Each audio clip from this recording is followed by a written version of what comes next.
Errol? Errol, hintay! Errol! Errol! Errol!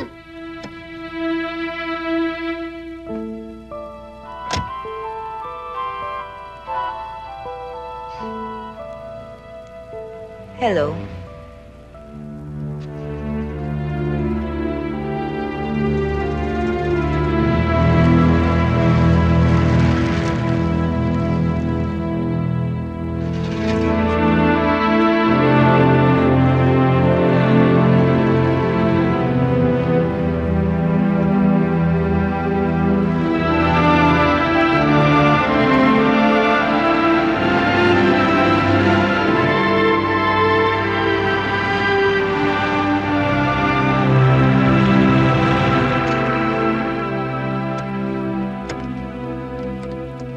Hi! Welcome home! Maraming salamat naman ng bising. Nasaan ako si Celine? Tulog na. Nainip nang kahintay sa'yo. Ba't ka ba ginabi? Na-delay ho kasi yung flight namin eh. Thank you. Siya nga pala. Nasaan ako si Rosette? Walang asawa mo rito, Homer. Jeanette!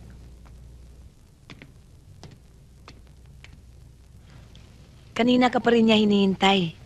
O siya, mauna na ako sa inyo, ha? Aha, okay. Salamat ho. Mabuti naman tumuwi ka.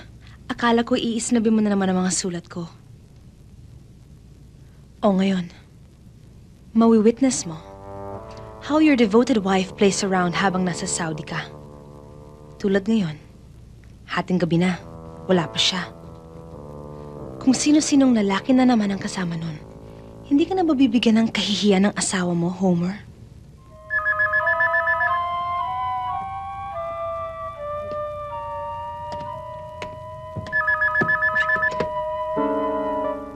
Hello? Hello? Nandiyan ba si Homer? Yeah, speaking. Makinig ka mabuti. Kung gusto mo makita ang asawa mong si Rosette, puntahan mo siya doon. What?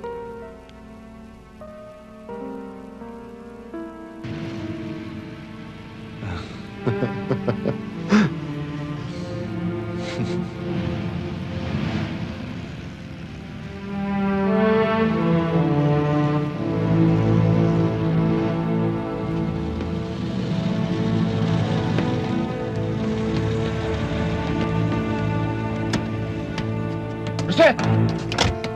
Ha? Akala mo matatakasan mo ako, no? Nasaan ang lalaki mo? Teka! Nasaan?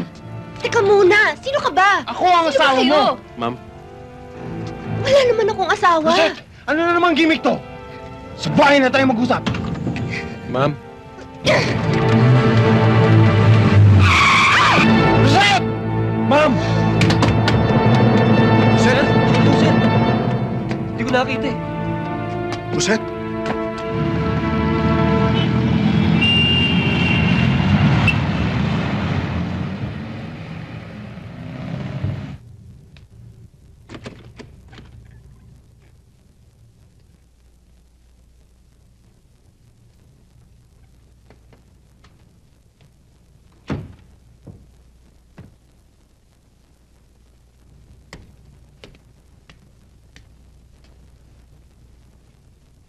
Kumusta siya?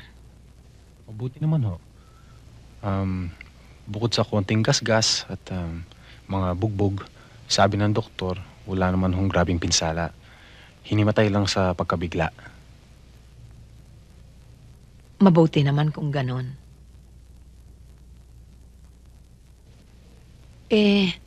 Bakit hindi pa siya nagkakamalay? Hindi ako nagkamalay na ho siya, kaya lang binigyan uli ng doktor ng pampatulog. Bakit? Kasi yun, nung nagising ho siya kung ano nung sinasabi. Kasi daw hindi siya si Rosette, siya daw si Nympha, at wala daw asawa. Nag-hysterical ho siya, kaya binigyan siya ng doktor ng sedative. Kung sa bagay, yun sana sasabihin ko sa iyo, Homer nung dumating ka. Naibahan ako sa mga kinikilos ng asawa mo noong nakaraang mga araw. Akalain mo, sasabihin niya, Hindi raw siya si Rosette. Nympha daw ang pangalan niya. At yung anak niyo, hindi raw niya anak. Aba, Homer, baka sinasapian na ng masamang espiritu yung asawa mo. Kung ano-ano na sinasabi eh.